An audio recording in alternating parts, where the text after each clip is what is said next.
vis autrement. C'est un lieu qui est vraiment enchanteur. On s'y sent bien, il y a cette énergie puissante qui te ressemble. Vraiment, c'est un lieu à la fois de ressourcement, mais on ressort plein de vie, rempli d'énergie. C'est vraiment un lieu qui est très porteur. Très porteur pour moi, très porteur pour mes élèves. À chaque fois qu'on vient, on repart avec plein d'énergie. Parce que tu es une bâtisseuse en fin de compte. 42 ans de colline. De colline. 42 ans déterminée à ne pas vivre comme dans cette société. À retrouver, à aller au cœur des choses, au cœur de la nature, à l'aimer, à la protéger, à améliorer du mieux qu'on peut. Parce que l'eau, ici, on a de l'eau. Et elle va se jeter dans la mer. Donc on a intérêt à la faire ressortir. Et regarde, comme tout est vert au mois d'août. Et donc pendant les retraites, parce que là tu as mis en place depuis quelque temps déjà des retraites de quelques jours, de 5 jours je crois, oui.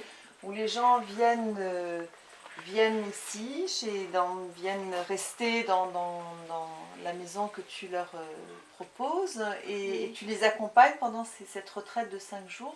Ici on est à la croisée de l'âme amérindienne et du bouddhisme. On leur apporte l'écoute de la nature, de leur nature propre et le respect de la nature et de soi-même. C'est des mots qui paraissent simples, mais c'est pas si facile que ça de mettre ça en pratique pour la plupart des gens. Ils vivent avec leurs habitudes et avec les règles d'une société qui est la nôtre.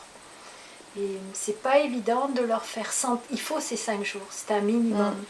Parce que là, on a le temps de vraiment voir le résultat, ce que ça importe de vivre, de penser chacun de ses gestes, de respirer et de regarder autrement. On se sert des symboles, des archétypes, on se sert de plein de choses comme ça.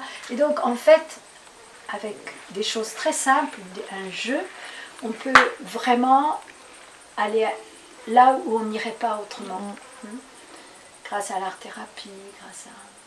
Donc, parfois les gens peuvent être un petit peu bousculés parce qu'ils sont dans un cadre de vie qui est très différent et ce mouvement intérieur leur permet d'ouvrir d'autres portes lorsqu'ils repartent d'ici, un autre regard. C'est vraiment c'est notre but.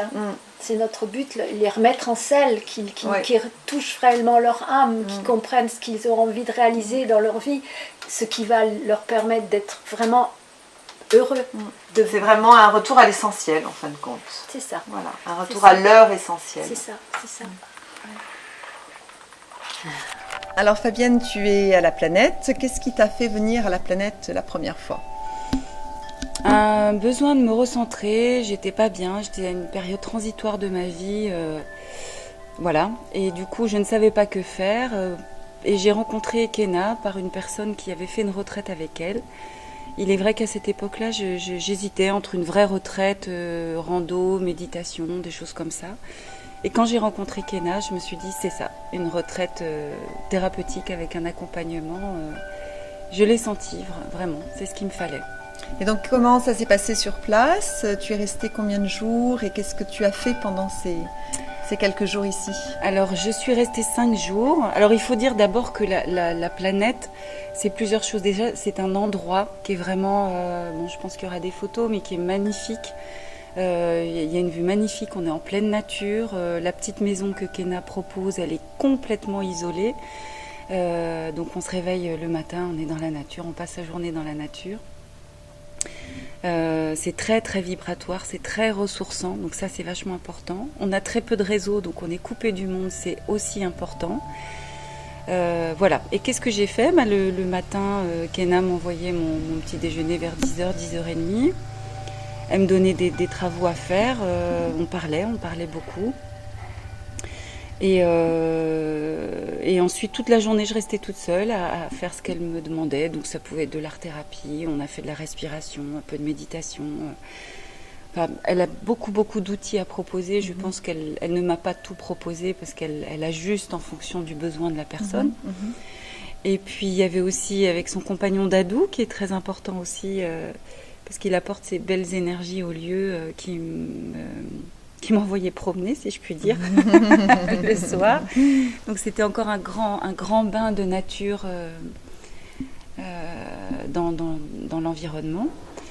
Et voilà, et Kenna qui revenait le soir m'apportait mon dîner, et bien souvent on débriefait de ce qui s'était passé pour moi dans la journée, de ce que j'avais expérimenté, de mon avancée.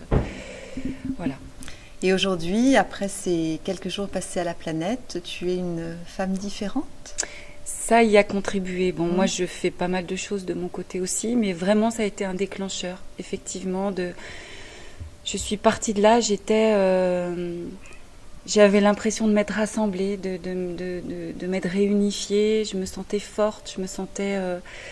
j'avais beaucoup moins de peur, beaucoup moins de culpabilité par rapport à ce que je vivais. J'étais prête à prendre le volant de ma vie. Voilà. J'étais prête à driver pour la première fois de ma vie et d'arrêter de suivre le mouvement, quoi. Je me sentais vraiment forte et alignée. Voilà ce que ça m'a apporté. Et aussi en tant que mère, ça m'a donné des outils pour me positionner. Enfin bon, ça fait partie d'un tout. Une fois qu'on est rassemblés, de toute façon, on est plus juste aussi vis-à-vis des autres et de ce qu'on exprime. Kenna est une personne vraiment extrêmement généreuse, qui compte pas son temps. Je veux dire, c'était pas comme un thérapeute, un psy, voilà, au bout d'une heure... Vraiment, c'était dans l'instant présent, ce qui se présentait. Je pense qu'elle me proposait les outils qui se présentaient aussi parce qu'elle en a beaucoup. Et avec beaucoup, beaucoup de générosité. Et je dirais un peu comme une maman. C'est ce que j'ai ressenti par moments, vraiment, avec beaucoup de bienveillance, de chaleur. Et je voulais aussi dire, j'en ai pas parlé tout à l'heure, mais il y a quand même dans ce lieu des chèvres, avec une ferme, avec du fromage de chèvre qui se fait. Et je me suis enrichie de ça. Voilà, maintenant je sais comment on fait du fromage de chèvre. J'ai accompagné Dadou dans ses pratiques. Et voilà, c'était le petit plus. Il y a une chose qui me semble important de dire aussi, c'est la façon de vivre ici à la planète qui peut être assez surprenante au départ parce que Kenna... amène des règles de vie particulières. Mais si on se prête au jeu, je trouve que je l'ai fait parce que je trouve que c'est important de casser les codes de vie habituels qu'on a. Ça nous permet de sortir de notre quotidien et de se dire qu'on est complètement ailleurs. Et je trouve qu'on rentre plus facilement dans la thérapie par rapport à ça. Donc ça peut être par rapport aux horaires de nourriture. Bon, il y a quelques petites choses comme ça qui sont différentes, mais que j'ai bien appréciées. J'avais vraiment l'impression que ça faisait partie de la thérapie. Voilà.